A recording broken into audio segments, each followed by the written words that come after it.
السلام علیکم ورحمۃ اللہ.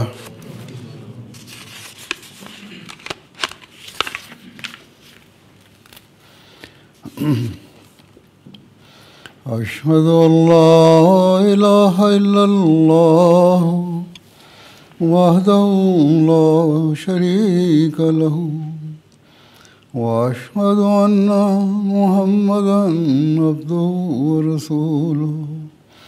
اما بعد فاعوذ باللہ من الشیطان الرجیم. بسم اللہ الرحمن الرحیم. الحمد للہ رب العالمین الرحمن الرحیم مالک یوم الدین. إياك نعبد وإياك نستعين. اهدنا الصراط المستقيم صراط الذين أنعمت عليهم غير المغضوب عليهم ولا الضالين.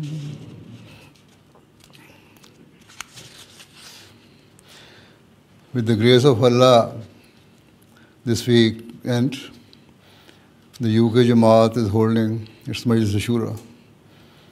And at the same time, Canada's Jamaat and Belgium Jamaat are also holding their Shura today.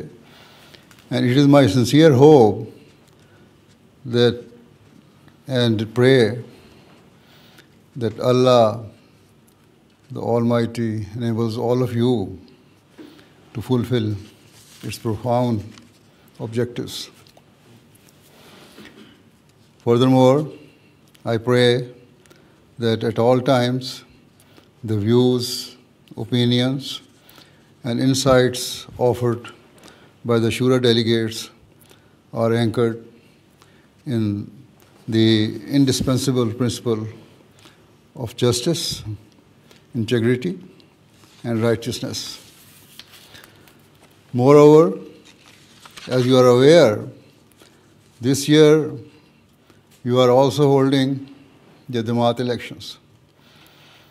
In light of this, my message and instruction to each of you is that you should cast your vote for those individuals whom you genuinely believe most appropriate for the various elected offices.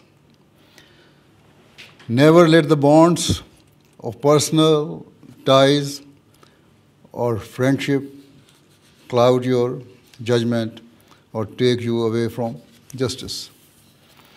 Indeed, always remember that the basis of our every act or deed should be taqwa. Otherwise, the very purpose for which this Shura has been convened will remain unfulfilled, as will the objectives of being an Ahmadi. When Hazrat Mirza Masroor Ahmad established the institution of Majlis-e-Shura in our Jamaat, only a few decades had passed since the time of the Prophet Messiah al-Islam. As a result, many delegates in those early Shuras were not born Ahmadis, but had taken Bayat later in life. Today, as well, with the grace of Allah, there are many Ahmadis around the world who have taken the Bayat in recent times. Indeed, within this assembly of your Majlis-e-Shura are some converts to Ahmadiyya. Thus, upon establishing the institution of Majlis-e-Shura, Hazrat Mirza Masroor Ahmad bequeathed to us a profound and comprehensive treasure chest of guidance, wisdom, and instructions through various speeches and discourses. Each underscored the true essence and status of Majlis-e-Shura and the sanctity of its proceedings. These invaluable addresses have been compiled and published by the Jamaat in the form of books. Certainly, all members of Majlis-e-Shura and office bearers should read it so that they may come to understand the immense magnitude and weight of their responsibilities. I think they have not yet been translated into English. Whenever they are translated, they should try to get benefit from it. But those who can read Urdu should read these books. Drawing benefits and insight from his blessed guidance, I shall now present some fundamental principles that ought to resonate within the hearts and minds of every member of the Majlis-e-Shura at all times. Time and again, Hazrat Mirza Masroor Ahmad stated that the supreme aspiration and foremost priority for every member of the Majlis-e-Shura must be to attain the pleasure of Allah. In reality, only if a person's true objective is to gain Allah's love can they present their views or opinions with absolute integrity, unwavering justice, and free from all forms of self-interest. Fundamental to gaining Allah's love is sacrifice. In this regard, on one occasion, Hazrat Mirza said, all of us, to a lesser or greater extent, have sacrificed our relationships, friendships, desires, wishes, opinions, and intentions for the sake of gaining the love of Allah, the Almighty. However, he cautioned that even those who have offered certain sacrifices in pursuit of Allah's love are not immune to negligence or weakness. He warned that if, God forbid, one deviates from the path of Allah, they risk severing their connection to Him altogether.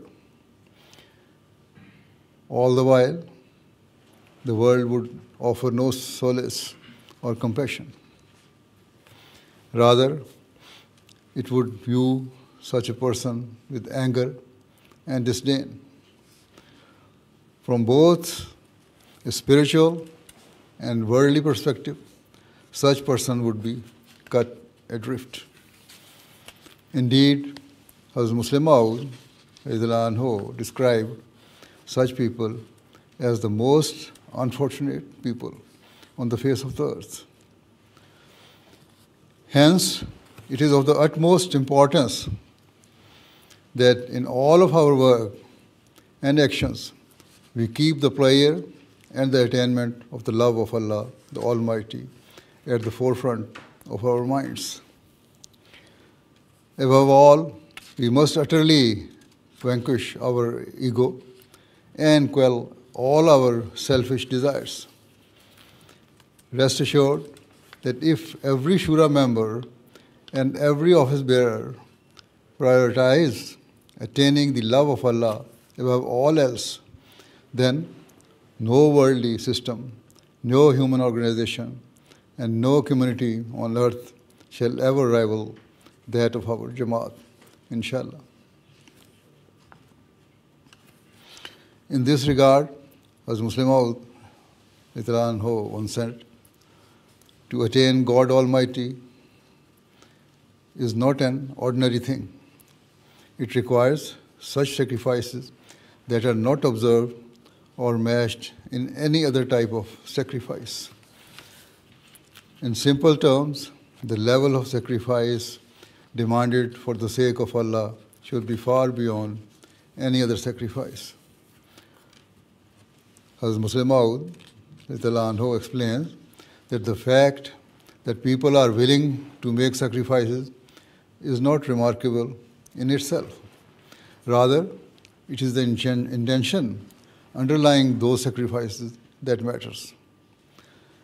In most cases, sacrifices are made out of a desire to attain honor, respect, and power.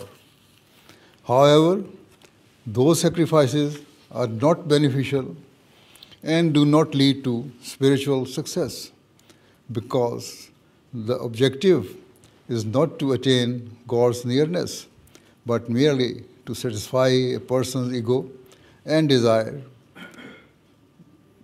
in the hope of achieving worldly honor and glory.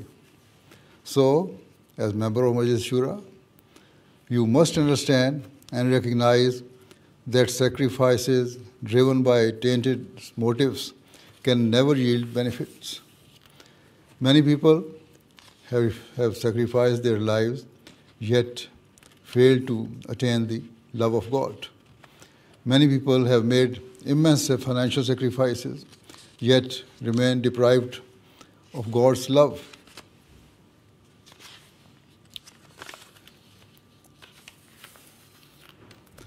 Similarly, many people have sacrificed their honor and respect, yet remain distant from God. Many people have sacrificed their property and wealth, yet remain in the clutches of Satan, rather than being embraced by their Creator. Many people have sacrificed their time, knowledge, and even their nation, yet they remain far from God.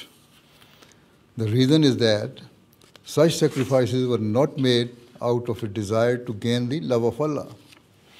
Rather, Hazrat Muslim Maud has described these as ancillary sacrifices. In this context, Hazrat Muslim Maud states that beyond all other forms of sacrifice, the ultimate and complete sacrifice is one that demands the utter surrender of one's desires and ego. For it is a person's ego and desire that he prizes above all else. Certainly, it is when a person begins to define the world through a lens of I and me, and dares to believe that their success is contingent upon their qualities and a product of their skills and power, that they deviate from the path of God. Thus, even when offering what seems like an immense sacrifice, the motive of such a person are tainted. It is the insatiable hunger of their ego that drives them to sacrifice their life, wealth, nation, knowledge, and time. They are driven by a desire to protect or elevate their standing and status in the world. Explaining this profound point, Hazrat Muslim Maud states that on the surface, it may seem that a person is making sacrifices for the sake of his nation, country, and honor, yet, in reality, he is motivated by his ego. It is reflection of how he considers himself to be the most worthy. He is only willing to make sacrifices because they align with his wishes and opinions. He makes sacrifices to ensure that his wishes are fulfilled. However, God Almighty says that the type of sacrifice that leads to him is one where a person forgoes and sacrifices his deepest desires and inclinations.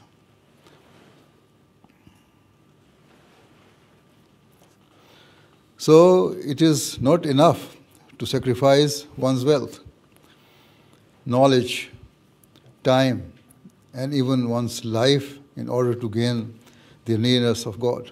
Rather, God Almighty desires that a person sacrifices his ego and forgoes all forms of self-importance. Therefore, as you partake in the Majlis-e-Shura and as office bearers throughout the year, you should reflect upon these words and search deep within your souls.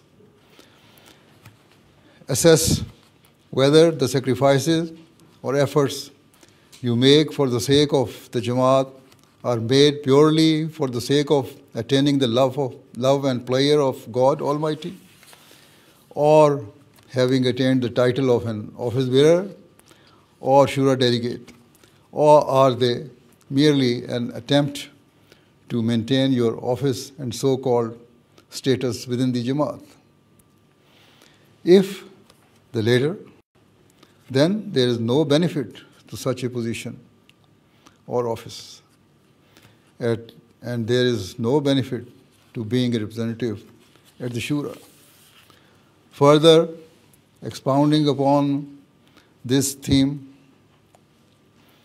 Hazrat Mirza Masroor stated that until a person entirely extinguishes the concept of me, he will not be accepted by God, because such a person in reality is guilty of associating partner with him. He says that while such a person may proclaim before the world that there is none worthy of worship except Allah, La ilaha illallah, yet within the recesses of his heart and mind, he elevates his own status and value to such a level that it is akin to associating partner with Allah the Almighty. He states that a person may say that there is none worthy of worship except Allah, yet if he considers himself to be worthy, it means that his claims of fidelity to God are just empty words.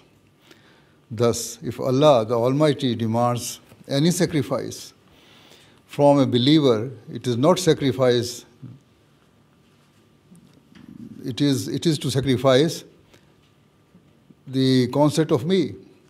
He demands that a person destroys his ego and that the desires of the individuals are not upheld, rather it is the desires of God that are upheld. Here, as Muslim Maud explains that sacrifice requires a person to devote themselves unconditionally to God Almighty and to submit entirely to His will and commands. He states, as mentioned earlier, that many people are willing to make seemingly great sacrifices of their wealth or even their lives. However, those sacrifices are made to serve their interests and according to their desires. Reiterates that until a person entirely defeats their ego, self-importance, and personal desires, their sacrifice is not deemed pure in the eyes of God Almighty. To help explain this point, as Muslim Maud mentioned, the case of a man who fought valiantly alongside the Holy Prophet ﷺ and his companion during one battle. Indeed, the man fought with such a courage against the opponents that the companions heaped praise upon him. However, having observed him, the Holy Prophet ﷺ remarked that the person was destined for hell. Upon hearing this, the companions were stunned and confused at how it could be that this person, who was fighting with such bravery and passion on the side of the Muslims, was bound for hell. Nonetheless, one companion began to follow and observe that person closely, with firm conviction that the words of the Holy Prophet ﷺ could not be false. The companion observed the individual being gravely injured during battle and saw that he could not tolerate the pain. Thus he took his spear and leaned forward so that his chest was pierced. As a result, he died by suicide. Moreover, before his death, the person said that he had not been fighting for the sake of Allah. Rather, he had some pre-existing grievances and disputes with the opponents of Islam, and so joined the fight to settle his scores. Islam teaches us that the person who commits suicide lacks trust in God and as a result becomes deprived of His mercy. Thus, the personal motivation and subsequent suicide meant that the man was deprived of the status of a martyr. Ultimately, he was fighting for himself, not for the sake of Allah. In this way, the words of the Holy Prophet ﷺ were proven true to the latter. This incident serves as a warning to all office bearers that their every statement, opinion, and act should be made with the fear of Allah.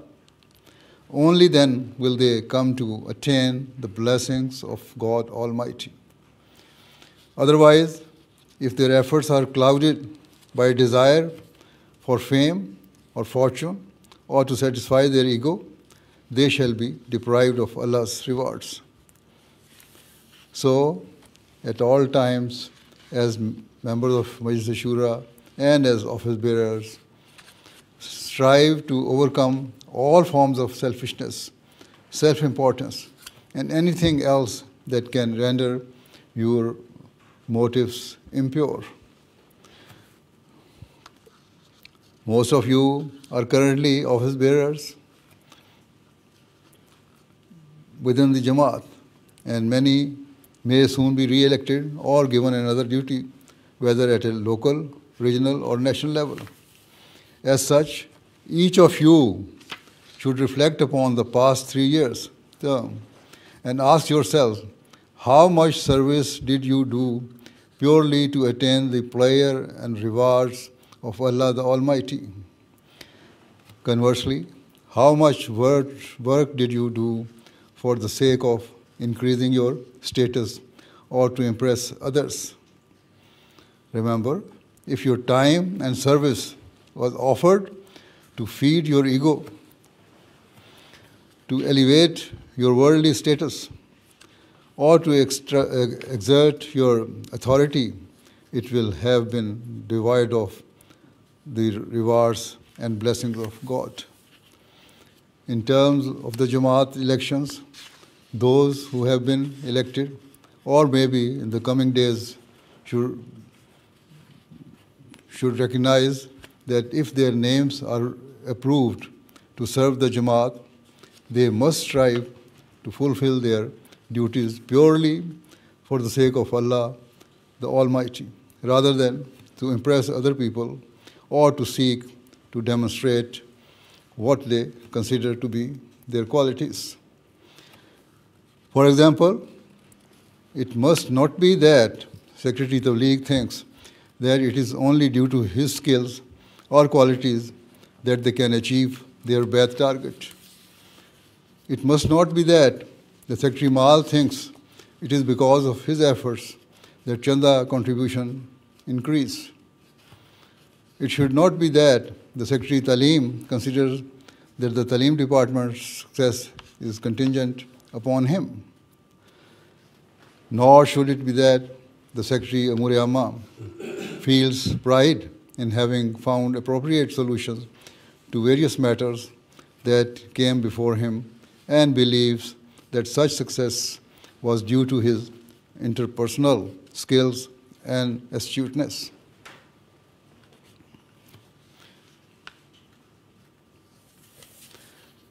It should not be that the Secretary of Tarbiyat claims that his efforts or wisdom are behind a positive change in the moral and spiritual development of the Jamaat members. Here, I have mentioned just a few departments, but this principle applies across all departments and offices. None of you should ever think that the Jamaat's success is due to your efforts, skills, or capabilities. To the contrary, if you genuinely believe in your heart that whatever has been achieved was due to you only to the blessings of Allah, and that without His help you are nothing, you will see how the blessings of Allah rain down upon you and how He will reward whatever sacrifices have been made for His sake. It will yield magnificent and fragrant fruits and will symbolize and demonstrate the continued progress and success of our Jamaat. And it shall be the means of elevating your status in the eyes of Allah the Almighty. Otherwise, if you let your ego take root, instead of progression and prosperity, you will encounter harm and destruction. So every Jamaat office bearer must recognize their objectives, which are and always will be the same objectives with which Allah the Almighty sent the Prophet Messiah al-Islam.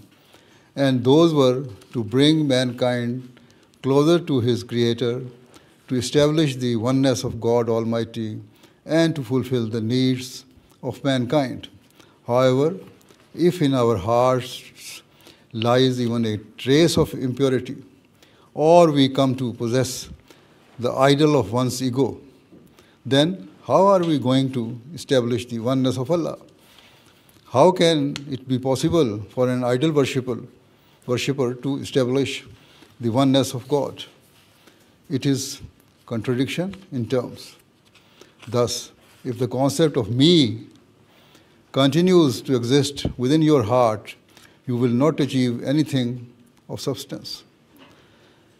On the other hand, if you sincerely try to save yourselves from all forms of idol worship and remain utterly faithful to Allah, you will witness the blessings of Allah at every turn and corner. Such people are those who become a means of true support and help for Khilafat. As office bearer, you must pledge that you will consider whatever duties, service, or work assigned to you, whether you are serving as the secretary, naib, or in any other capacity, as a great trust. Indeed, consider any duty given to you by the Jamaat or by the Khalifa of the time as the work of Allah the Almighty and strive to fulfill it for His sake. When you develop such a mindset, it will prove to be the means of your success and salvation. Thus, as Muslim Maud states, I say earnestly to all friends that they should forever keep in mind and understand that true success can never be achieved until one extinguishes all traces of self-importance. In terms of your duties, both as Shura delegates and office bearers, it is incumbent that you fulfill the basic demands and requirements associated with your respective departments. If you strive in this way, the spiritual and moral level within the Jamaat will be elevated. Our tabligh efforts will increase, and the financial needs of the Jamaat will always be met. At the same time, just fulfilling your basic duties is not nearly enough. Rather, for the sake of attaining Allah's reward, you should make every possible effort and sacrifice. When one works in this manner, they will come to experience extraordinary and unparalleled blessings. Similarly, every office bearer and delegate should remember and recognize that arrogance is a huge vice and sin, which we must avoid at all costs. For instance, when you observe the blessings of Allah, never become arrogant. Thus, as I said a few moments ago, none of the secretaries, whether Secretary Mal, Secretary Tabligh, Secretary Rishtarata, or any other office bearer, should ever think that the success of the department in which they serve or of the Jamaat is down to them.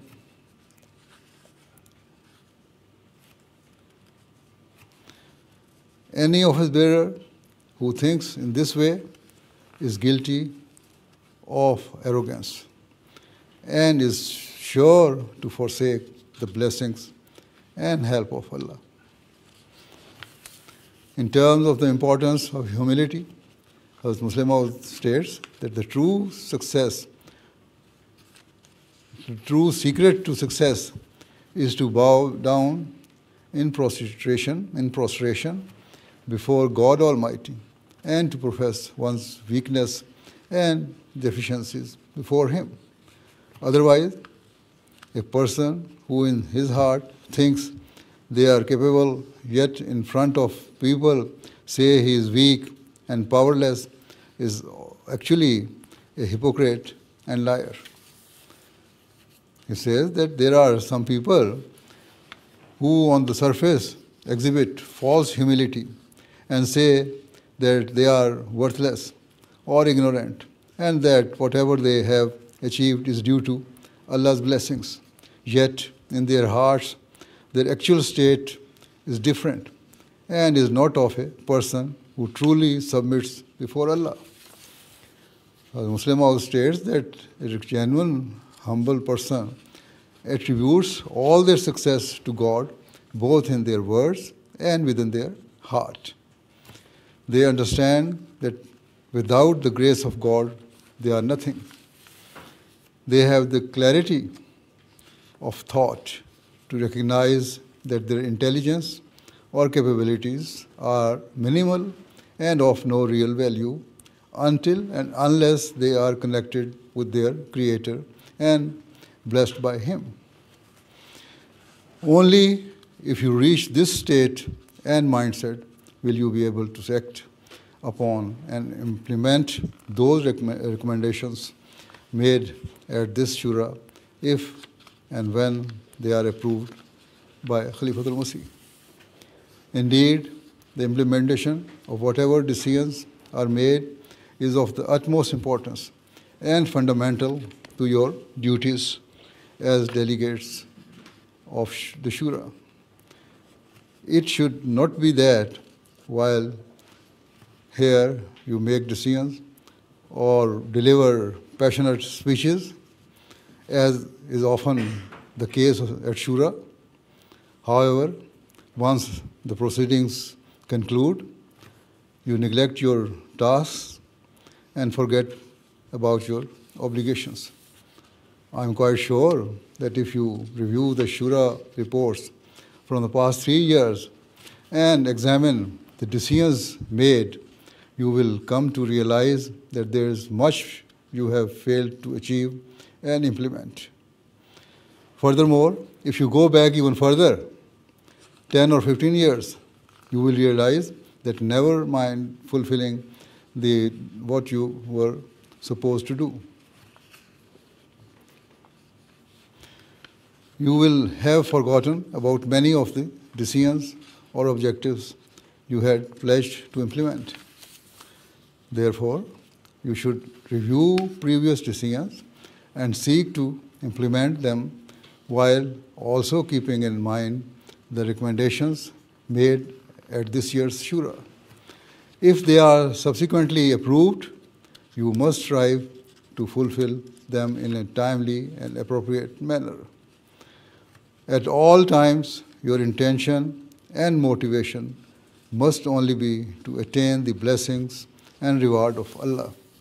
In reality, you must strive to become a true believer whose hallmark is that whatever he does is purely for the sake of attaining the rewards of Allah. Sometimes people claim or complain that they do not have enough resources to fulfill their duties or plans. However, such an attitude reflects a lack of trust in Allah and is a weak excuse. Remember, you must aim high because be determined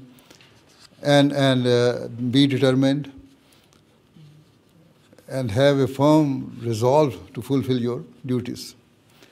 For this, you must establish a firm connection with Allah. Through prayer and worship, seek His help. Thereafter, you must maximize your efforts and output and strive to the best of your abilities alongside your team. If you follow these steps, every office bearer has the potential to bring about a significant positive change within their respective department and or field of work. Only if you are working with this spirit and intention can you become a true Sultan-e-Nasir, a faithful helper of Khilafat. Further, recognize that you cannot become Sultan-e-Nasir through mere words or verbal pledges. Rather, it requires you to establish a firm connection with Allah, to relinquish your ego, and to work relentlessly, devotedly, and with great dedication, purely for the sake of Allah. It requires you to utilize, train, and inspire the members of your respective teams. Treat them with love, compassion, and tenderness. Set an example of hard work, sincerity, and readiness for all possible sacrifices for younger Ahmadis to learn from and emulate. If and when you serve your faith in this way, you will be amongst those who abide by and implement the decisions made during the Shura.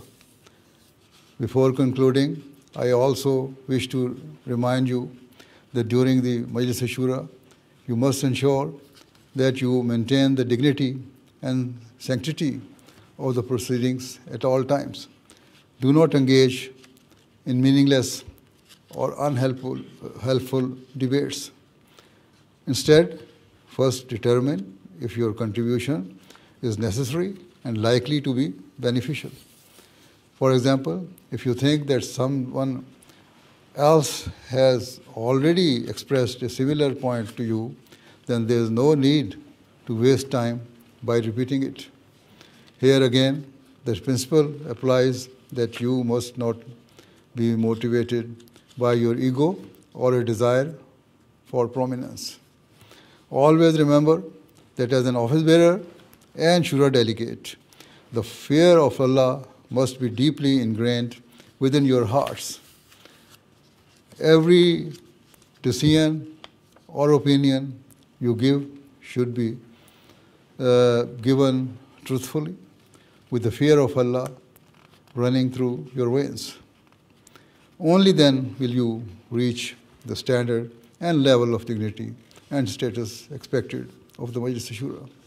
Otherwise, you will simply be presenting your view in a worldly manner rather than in the manner required or expected of a spiritual and religious community.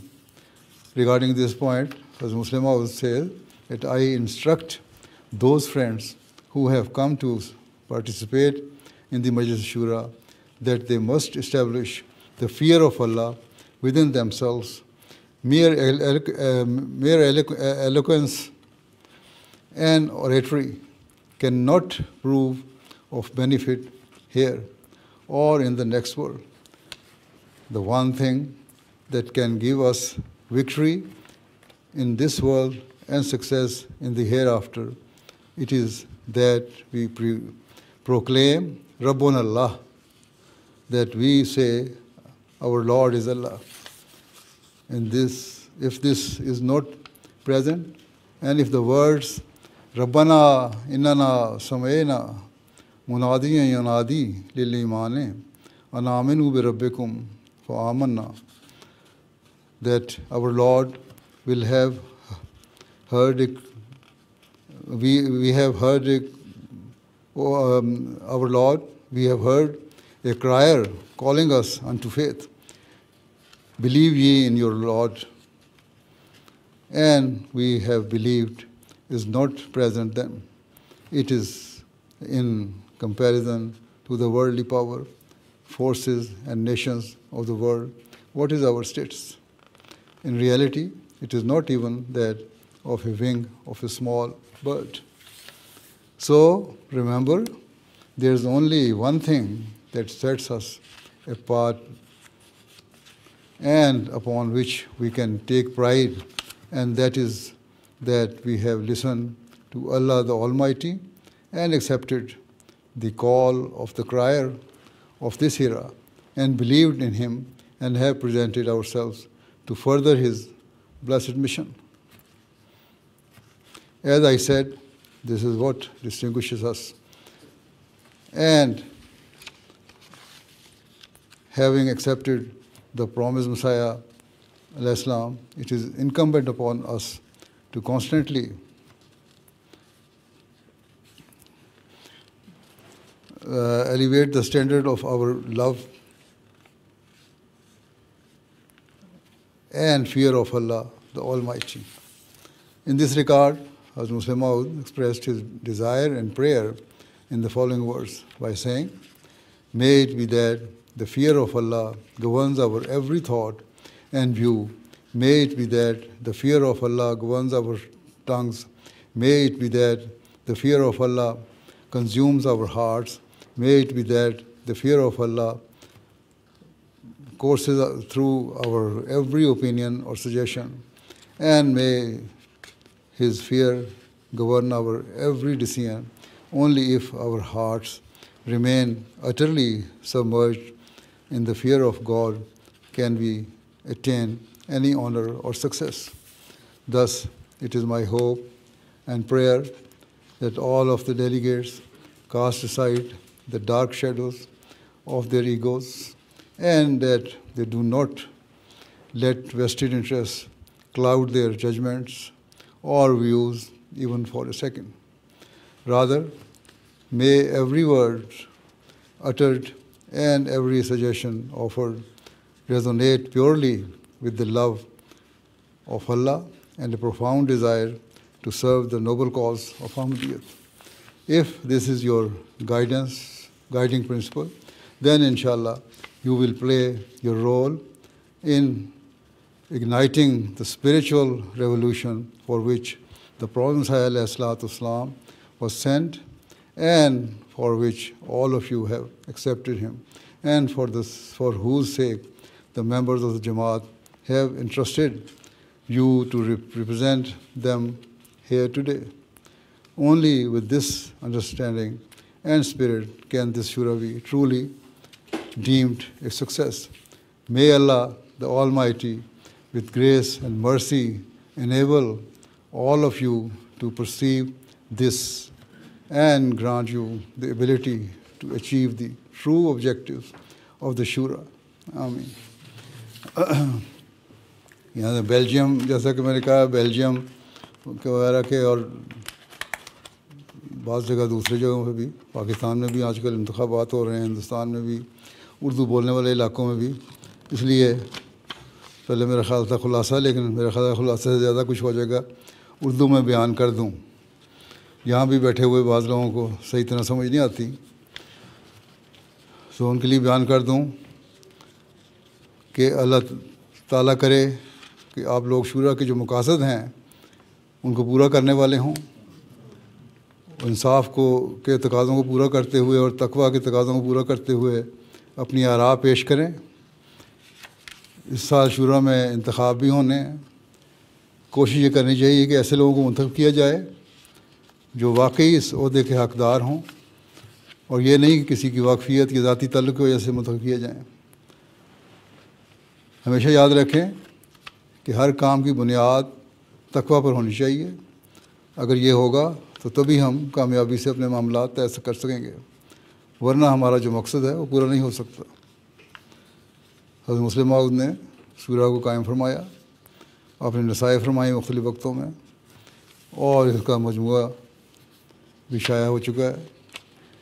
ان کو بھی پڑھنا چاہیے جن کو اردو پڑھنی آتی ہے۔ جیسا کہ میں نے پہلے بھی کہا، اس وقت اسی کو سامنے رکھتے ہوئے بعض باتیں میں پیش کروں گا۔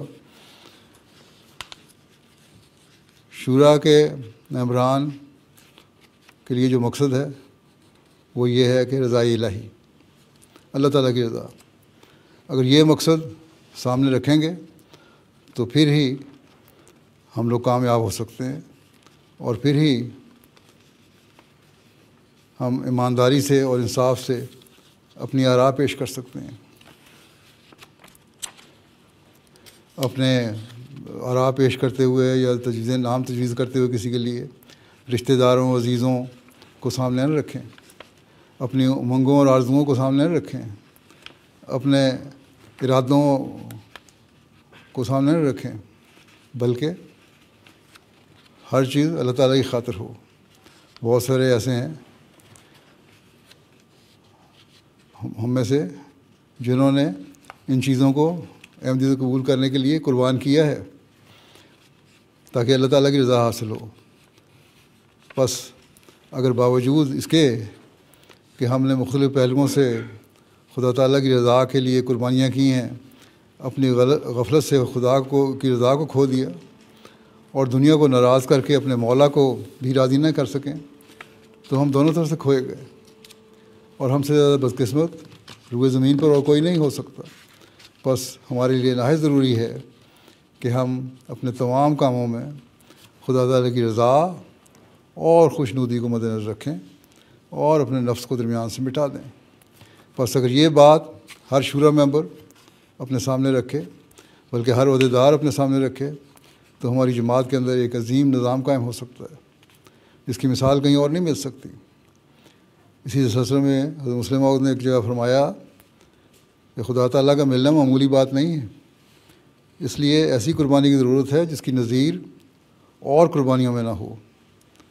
دنیا میں بہت سی قربانیاں کی جاتی ہیں، اور ایسی قربانیاں کی جاتی ہیں جن کی تفصیلات معلوم کر کے ایک حساس دل کانپ جاتا ہے، اور ایک شعور رکھنے والا انسان کے جسم پر لرزہ طاری ہو جاتا ہے، اور اس کے رونگٹے کھڑے ہو جاتے ہیں۔ وہ سب قربانیاں اس لیے کی جاتی ہیں کہ نفس بڑائی اور عزت حاصل کرنا چاہتا ہے، نفس کی بڑائی اور عزت حاصل کرنا چاہتا ہے۔ اس قسم کی قربانیاں ہمیں نفع نہیں دے سکتی، کیونکہ اس کی غرض یہ نہیں ہوتی کہ خدا مل جائے، بلکہ یہ ہوتی ہے کہ نفس کو عزت حاصل ہو جائے۔ مگر ہم جس غرض کے لیے کھڑے ہوئے ہیں وہ یہی ہے کہ خدا تعالیٰ کی رضا حاصل کریں۔ اس لیے ہماری قربانی اس چیز کی ہونی چاہیے جو دنیا نہیں کرتی، کیونکہ جو قربانیاں دنیا کرتی ہے وہ ہمیں نفع نہیں دے سکتی، اور جس مقصد کے لیے ہم کھڑے ہوئے ہیں وہ نہیں پا سکتے۔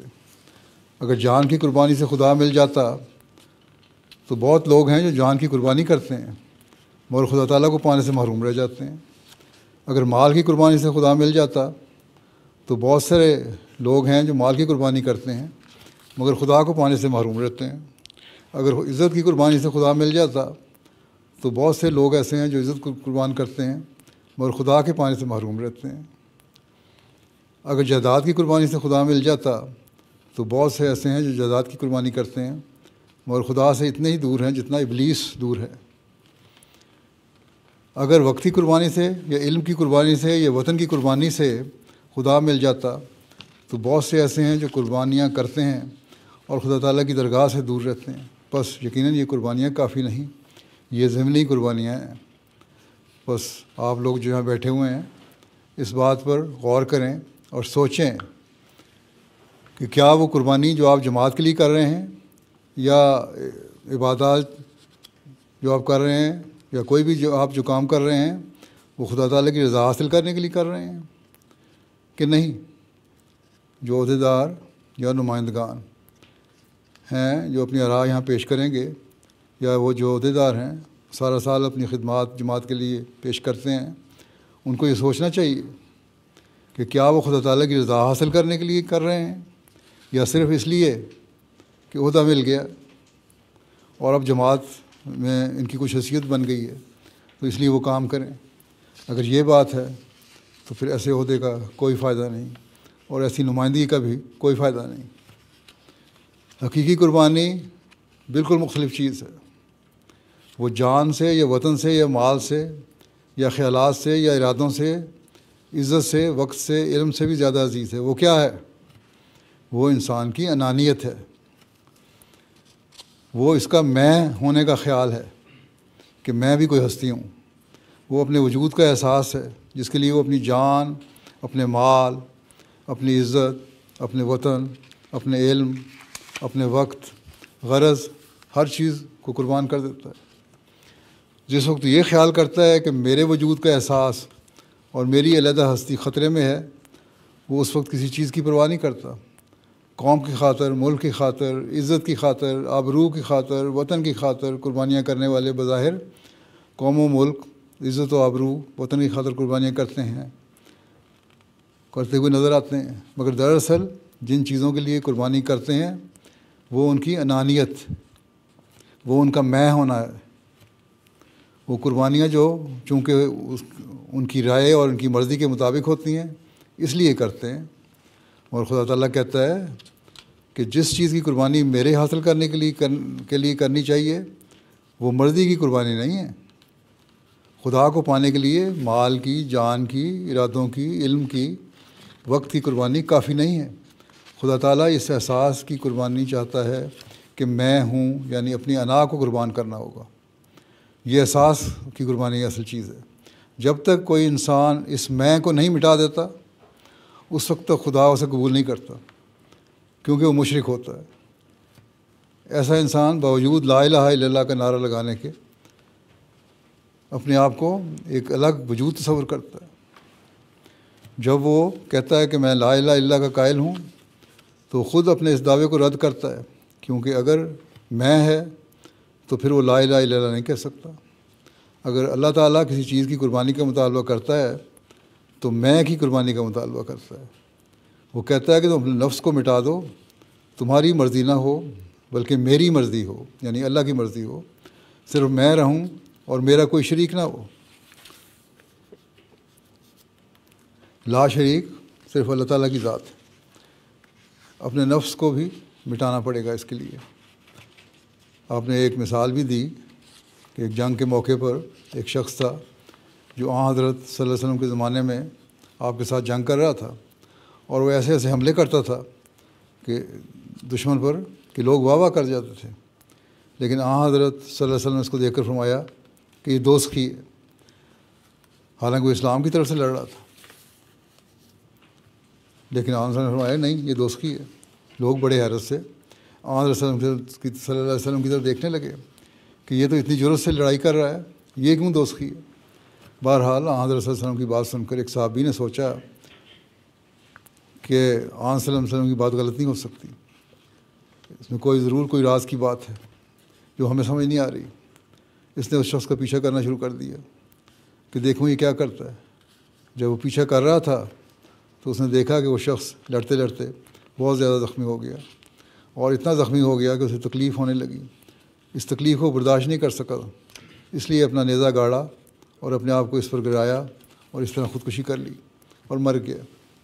اور پھر جب وہ مر رہا تھا تو لوگوں نے اس سے جب پوچھا تو اس نے کہا کہ میں اسلام کے لیے نہیں لڑا تھا، بلکہ ان لوگوں سے پرانی عداوت تھی، اس لیے لڑا تھا۔ اسلام میں کیونکہ خودکشی کرنے والا خدا پر بزنی کرتا ہے، اس لیے خدا تعالیٰ کی رحمت سے محروم رہتا ہے۔ اور اس طرح یہ واقعہ بھی ہو گیا۔ حضرت صلی اللہ علیہ وسلم کی بات سچی ثابت ہوئی، اور وہ خودکشی کی وجہ سے اس شہادت کے رتبے کو نہیں پا سکا جو اسلام کی خاطر لڑائی کے لیے تھا، جو اللہ تعالیٰ کی خاطر لڑائی کے لیے تھا۔ بس یہی ایک سبق ہے جو ہر عہدیدار کو اور ہر نمائندے کو لینا چاہیے کہ میری رائے اور میرا کام صرف اللہ تعالیٰ کے لیے ہونا چاہیے، اور جب یہ ہوگا تب ہی میں صحیح رنگ میں اللہ تعالیٰ کے فضلوں کو حاصل کرنے والا بنوں گا، تب ہی میرے کاموں میں برکت ملے گی۔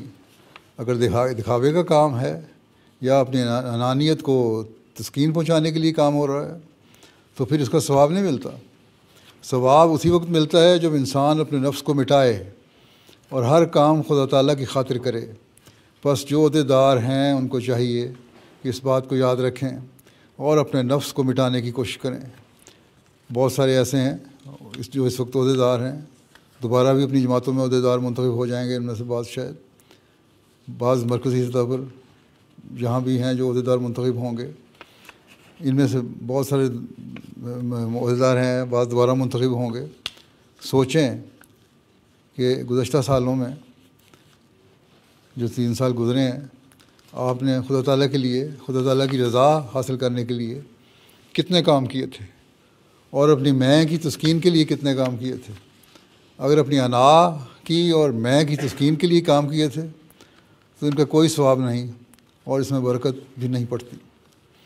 بس اس سال جیسا کہ میں نے کہا عہدے داروں کے انتخاب کا بھی سال ہے، جو نئے منتخب ہوں گے یا ہوئے ہیں یا ہو رہے ہیں، ان سب کو یاد رکھنا چاہیے کہ اگر آپ کی منظوریاں ہو جاتی ہیں تو پھر آپ نے اللہ تعالیٰ کی رضا حاصل کرنے کے لیے کام کرنا ہے، نہ کہ لوگوں کو دکھانے کے لیے یا یہ بتانے کے لیے کہ دیکھو میرے اندر یہ قابلیت تھی تو میں نے تبلیغ کا کام کر دیا، میرے اندر یہ قابلیت تھی تو میں نے مال کا کام کر دیا، اتنے لوگوں سے اتنا چندہ وصول کر لیا، میرے اندر یہ قابلیت تھی تو میں نے امور عامہ کے شعبے میں اتنے مسائل کو حل کر دیا، میرے اندر یہ قابلیت تھی تو میں نے تربیت کا ایسا ماحول پیدا کر دیا کہ لوگوں کی اصلاح ہو جائے۔ اگر یہ بات ہے تو اس کا کوئی فائدہ نہیں۔ اگر یہ خیال ہو کہ میں نے جو کچھ کیا اللہ تعالیٰ کے فضل سے کیا اور اللہ تعالیٰ کی رضا حاصل کرنے کے لیے کیا اور اس کے فضلوں کے بغیر کچھ بھی ممکن نہیں تھا، اور حقیقت میں دل سے یہ آواز نکل رہی ہو، تبھی یہ قربانی اور یہ کام ہے جس میں اللہ تعالیٰ برکت عطا فرماتا ہے، اور پھر اس برکت سے آئندہ ایسے پھل لگیں گے جو یقیناً جماعت کی ترقی کے لیے مفید ہوں گے، اللہ تعالیٰ کی نظر میں آپ کے مقام کو بلند کرنے کے لیے بھی مفید ہوں گے۔ ورنہ اگر انانیت ہے تو بجائے نفع کے نقصان والا سودا ہے۔ بس ہر شعبے کا جو آدمی ہے اس کو یاد رکھنا چاہیے کہ ہمارا اصل مقصد، جیسا کہ حضرت مسیح علیہ السلام نے فرمایا ہے کہ آپ کی بعثت کا مقصد بندوں کو خدا تعالیٰ کے قریب لانا اور خدا تعالیٰ کی توحید کو قائم کرنا ہے، لیکن ہمارے دل میں انانیت ہے اور میں کا بت موجود ہے، تو پھر ہم نے خدا تعالیٰ کی توحید کیا قائم کرنی ہے؟ کیا کوئی مندر کا پجاری توحید قائم کر سکتا ہے؟ اگر ہمارے نفسوں میں باقی ہے تو ہم بھی کچھ نہیں کر سکیں گے۔ بس جب تک ہمارے دل کے اندر مندر میں میں کا بت یا انانیت کا بت ہے، ہم خدا تعالیٰ کی توحید قائم نہیں کر سکتے۔ انا کو توڑ کر کام کریں گے تو پھر دیکھیں کیسی برکت پڑتی ہے، اور جماعت میں وہ برکت کے نظارے پھر نظر بھی آئیں گے، اور یہی وہ لوگ ہیں جو پھر خلافت کے لیے بھی دست و بازو بنتے ہیں اور خلافت کے مددگار بھی بنتے ہیں۔ عہد کریں کہ ہم اپنی زندگی میں جو بھی خدمت ہمارے سپرد کی جائے گی، جو بھی کام سپرد کیے جائیں گے، چاہے وہ عہدیدار کی حیثیت سے یا نائب عہدیدار کی حیثیت سے یا کسی بھی حیثیت سے، اس کو چلانے کے لیے ہر طرح تیار ہے۔ ہمارے پاس ہمارے سپرد جو خدا تعالیٰ نے کیا ہے، یا جماعت کی طرف سے یا خلیفہ وقت کی طرف سے جو کام بھی سپرد کیا جائے گا، اس کو یہی سمجھنا ہے کہ یہ خدا تعالیٰ کا کام ہے اور خدا تعالیٰ کی خاطر ہم نے کرنا ہے۔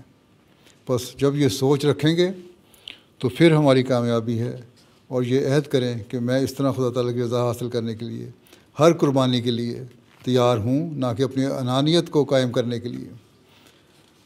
حضرت مسلم موعود نے نصیحت کرتے ہوئے فرمایا کہ میں دوستوں کو نصیحت کرتا ہوں کہ ان امور کو مد نظر رکھتے ہوئے کام کریں، اور خوب اچھی طرح سمجھ لیں کہ اپنے آپ کو مٹانے کے بغیر کامیابی حاصل نہیں ہو سکتی۔ پہلے تو ضروری ہے کہ جتنا عام مطالبہ کیا جاتا ہے اسے پورا کریں، یا جو بھی قواعد کی روح سے، بلکہ اس سے بڑھ کر بھی ہمیں کام کرنا پڑے گا، اور ہمیں اللہ تعالیٰ کی رضا حاصل کرنے کے لیے قربانی کرنی پڑے گی، ہم کریں گے۔ اور جب اس طرح کام ہوگا تو پھر ایک غیر معمولی برکت ہمارے کاموں میں پڑے گی جس کی کوئی مثال نہیں ہوتی۔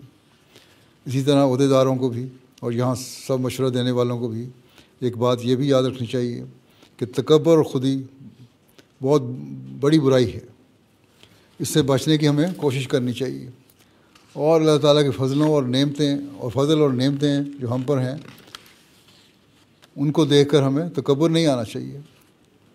سیکٹری مال کے دل میں اگر یہ خیال آتا ہے کہ میرے کسی علم کی وجہ سے میں نے یہ بجٹ پورا کر لیا، یا جو میں نے پہلے مثالیں دی ہیں، سیکٹری تبلیغ کے دل میں خیال آتا ہے، یا کسی بھی سیکٹری کے دل میں خیال آتا ہے، یا کسی بھی عہدیدار کے دل میں خیال آتا ہے کہ اگر یہ خیال آتا ہے کسی کو بھی کہ اپنی کسی قابلیت کی وجہ سے یہ کام کیا ہے میں نے، تو اس میں تکبر پیدا ہو جائے گا، اور جب تکبر پیدا ہو جائے پھر اللہ تعالیٰ کا فضل نہیں آتا، جیسا کہ پہلے ہی بیان ہو چکا ہے۔ حضرت مسلم موعود نے ہمیں نصیحت کرتے ہوئے فرمایا ایک جگہ کہ سچی اور حقیقی کامیابی کا گر یہی ہے کہ خدا تعالیٰ کے آگے گر جاؤ، اپنی کمزوریوں اور کوتاہیوں کو اس کے سامنے اقرار کرو، ورنہ جو دل میں یہ سمجھتا ہے کہ میں بھی کچھ کر سکتا ہوں مگر لوگوں کے سامنے کہتا ہے کہ میں کیا اور میری طاقت کیا ہے، وہ منافق ہے، وہ جھوٹا ہے۔ بعض لوگ ایسے ہیں جو بظاہر تو یہی کہتے ہیں کہ میری حیثیت کیا ہے، بس اللہ کا فضل ہے، میں نے یہ کام کیا بس ہو گیا، لیکن ان کے دل میں وہ مقام نہیں جو ایک اللہ تعالیٰ کے آگے جھکنے والے کا ہونا چاہیے۔ اصل میں تو منکسر المزاج وہ ہے جو دل میں بھی اقرار کرتا ہے کہ وہ کچھ نہیں کرتا، نہ کہ وہ جو صرف زبان سے کہتا ہے اور دل میں سمجھتا ہے کہ میں یہ کر سکتا ہوں، وہ کر سکتا ہوں۔ جب ہم خالی ذہن ہو کر سوچیں گے کہ ہم میں کوئی لیاقت اور قابلیت ہے یا نہیں، اس وقت دل یہ کہے کہ میرے اندر کوئی قابلیت نہیں، تب وہ برکات حاصل ہوں گی جن کی وجہ سے کامیابی حاصل ہوتی ہے، تب اللہ تعالیٰ کا فضل انسان کو پہنچے گا، اور جب یہ ہوگا تو تبھی اپنے لیے ان فیصلوں پر عمل کر سکیں گے جو شورا میں آپ نے فیصلے کیے ہیں یا کریں گے، اور اس کو اللہ تعالیٰ کی خاطر بجا لانے کی کوشش کریں گے، اور جب اللہ تعالیٰ کی خاطر بجا لانے کی کوشش کریں گے تو پھر اس میں برکت پڑے گی۔ یہ نہیں کہ یہاں تو فیصلے آپ کر لیں اور بڑے پرجوش تقریریں بھی کر لیں۔ عموماً شورا میں یہی ہوتا ہے، نمائندگان شورا میں بڑی پرزور تقریریں کرتے ہیں، عہدیدار بھی اپنے اظہار خیال کرتے ہیں، لیکن شورا کے بعد وہ بھول جاتے ہیں کہ انہوں نے کیا کام کرنے تھے۔ بس اصل برکت اسی میں ہے کہ اللہ تعالیٰ کے آگے جھکتے ہوئے، اپنی انانیت کو ختم کرتے ہوئے، اپنی ذمہ داریوں کو سمجھتے ہوئے، اللہ تعالیٰ سے دعا کرتے ہوئے ان فیصلوں پر عمل درآمد کروانے کی کوشش کریں۔ اگر آپ جائزہ لیں اور گزشتہ 3 سالوں کا اپنی شورا کا رپورٹوں کا جائزہ لیں اور دیکھیں کہ کیا فیصلے ہوئے تھے، تو آپ کو خود پتہ لگ جائے گا کہ ان 3 سالوں میں آپ نے جو کچھ حاصل کرنا تھا وہ نہیں کر سکے۔ اور اگر 10-15 سال کا جائزہ لیں تو پھر آپ کو پتہ لگے گا کہ بہت ساری باتیں ہیں جو آپ بھول بھی چکے ہیں، جو آپ نے کرنے کا عہد کیا تھا لیکن نہیں کر سکے۔ بس پرانی باتوں کو بھی یاد رکھیں، پرانے فیصلوں کو بھی دوبارہ دہرائیں، اور نئے فیصلے جو آج آپ کر رہے ہیں ان کو بھی اپنے سامنے رکھیں، اور یہ عہد کریں کہ ہم نے اب ان کو اپنے سامنے رکھتے ہوئے عمل کرنا ہے، اور اللہ تعالیٰ کی رضا حاصل کرنے کے لیے عمل کرنا ہے، نہ کہ کسی دکھاوے کے لیے۔ اور حقیقت میں ایک وہ مومن بننا ہے جس کی شان یہ ہے کہ وہ جو کام بھی کرتا ہے وہ خدا تعالیٰ کی رضا حاصل کرنے کے لیے کرتا ہے۔ بس بعض دفعہ لوگ کہہ دیتے ہیں کہ ہمارے پاس وسائل نہیں، ہمارے وسائل بہت کم ہیں جس کی وجہ سے ہمارے یہ کام نہیں ہو سکے۔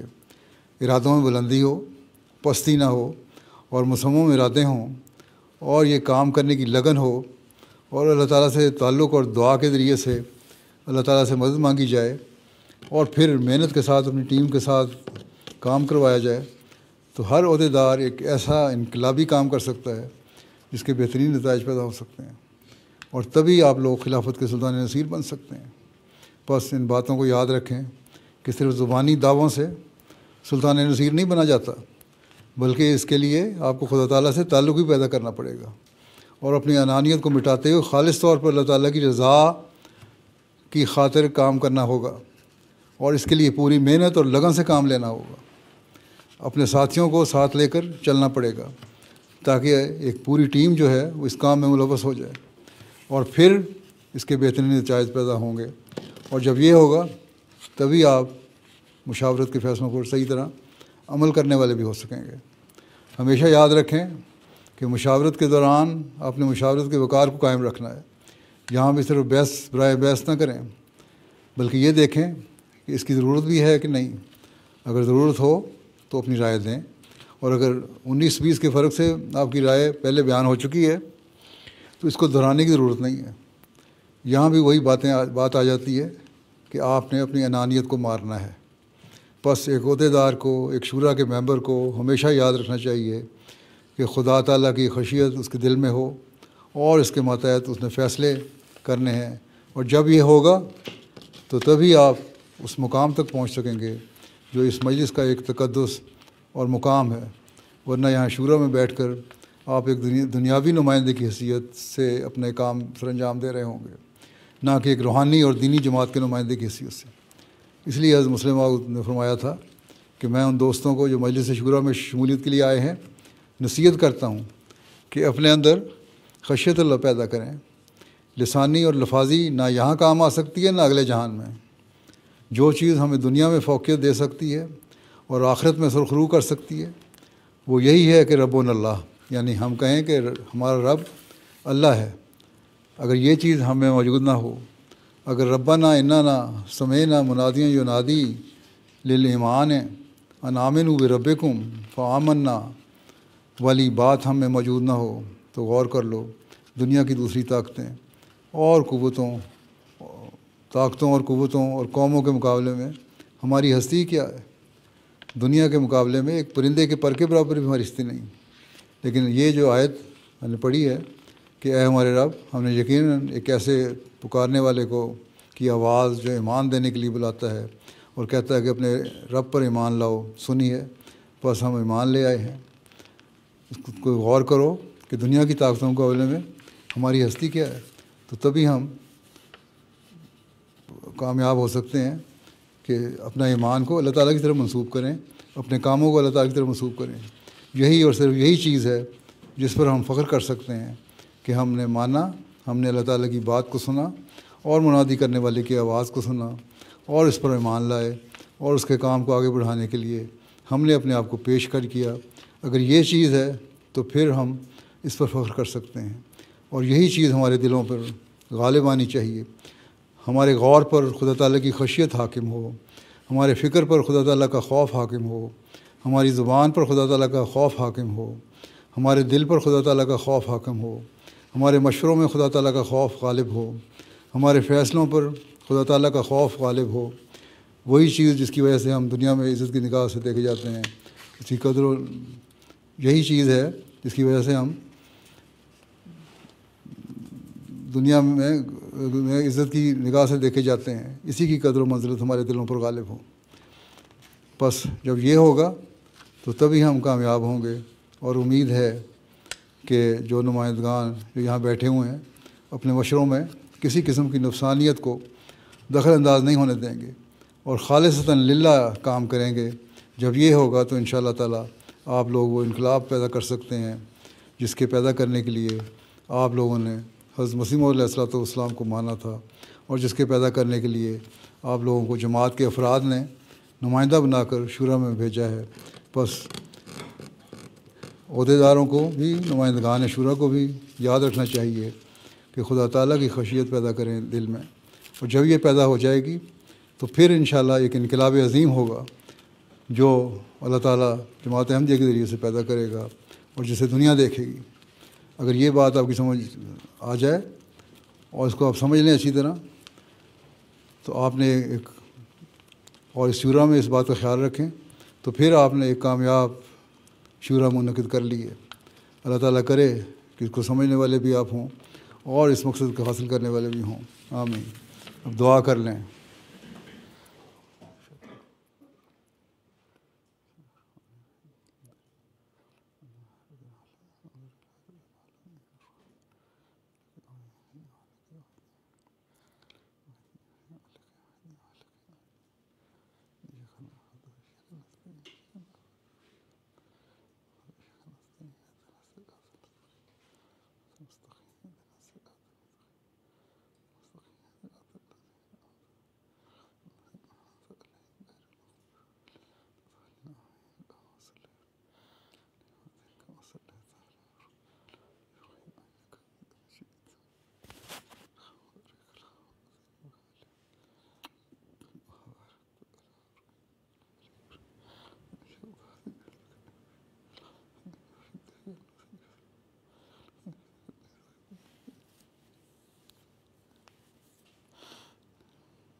آمین.